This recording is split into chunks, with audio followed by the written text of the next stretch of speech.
প্ৰাৰ্থী ঘোষণা হোৱাৰ পিছত আমাৰ খালিংদাৰ মণ্ডল ভাৰতীয় জনতা পাৰ্টিৰ কাৰ্যকৰ্তাসকলে মিলি আজি আমাক আদৰণি জনাইছে আৰু তাৰ লগতে আগন্তুক আমাৰ যি কৰণীয় থাকিব সেই গোটেই কৰণীয় সন্দৰ্ভত বিস্তৃতভাৱে আজি আলোচনা হৈছে আৰু যিহেতু টংলা বা খালিংদাৰ এই মণ্ডলটো ভাৰতীয় জনতা পাৰ্টি আমাৰ NDAৰ কাৰণে অত্যন্ত এক সাৰুৱা অঞ্চল গতিকে এইবাৰ পূৰ্বৰ সকলো অভিলেখ ভংগ কৰি যাতে সৰ্বাধিক ভোট নৰেন্দ্ৰ মোদী ডাঙৰীয়াৰ পক্ষত দিব পাৰে তাৰ কাৰণে আজি সকলোৱে সংকল্প গ্ৰহণ কৰিছে।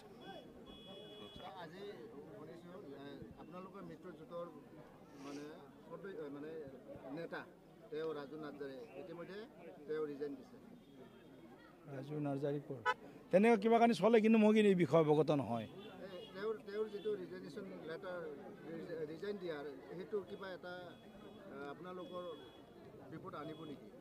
মইতো গমেই পোৱা নাই কথাটো, মই গম পালে সেইকাৰণে কৈছোঁ। তাৰপিছত আকৌ BPFৰ পৰা জইন কৰিছে MCLA জয় মছা। ক'ত জইন হৈছে? এই ৰাজনীতি এইখিনি সময় এনেকুৱাই থাকে আৰু অলপ এইকেইদিন অকণমান ক'ৰবাৰ পৰা আহে ক'ৰবাৰ পৰা যায় আকৌ পিছত কেইদিনমান পিছত দেখিব আকৌ গৈছে আকৌ আহিছে ৰাজনীতি অকণমান চলে কিন্তু কথাটো হ'ল কি কোকৰাঝাৰত UPPL দৰং ওদালগুৰিত BJP NDA গতিকে ইয়াত আৰু কোনো ব্যতিক্ৰম নাই। আপোনাৰ সন্দেহ থাকিবই নালাগে, আপুনি বেছি মোতকৈ ৰাইজৰ মাজত ঘূৰে গতিকে মোৰতো সন্দেহ নাই। গতিকে আপোনাৰ যিটো প্ৰশ্ন সেই প্ৰশ্নটোৰ উত্তৰ ইতিমধ্যে ৰাইজে সাজু কৰি ৰাখিছে গতিকে কেতিয়া ইলেকশ্যনৰ দিন ঘোষণা হ'ব সেইটো খালি দিনটোলৈ বাট চাই আছে তাত বাদে বেলেগ মইতো ৰাইজৰ মনত বেলেগ কথা প্ৰসংগ মই দেখা পোৱা নাই।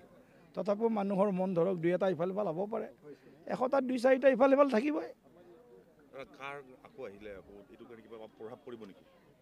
চাওক যিবিলাক ভুল ধাৰণা দিয়া হৈছিলে অসমীয়াৰ ৰাইজক জনগণক মানে বিভ্ৰান্ত কৰিব খোজা হৈছিল এই কাৰ ৰুলছ ফ্ৰেম হোৱাৰ পিছত সাধাৰণ মানুহৰ মনৰ পৰা বিভ্ৰান্তিটো নাইকিয়া হ'ল।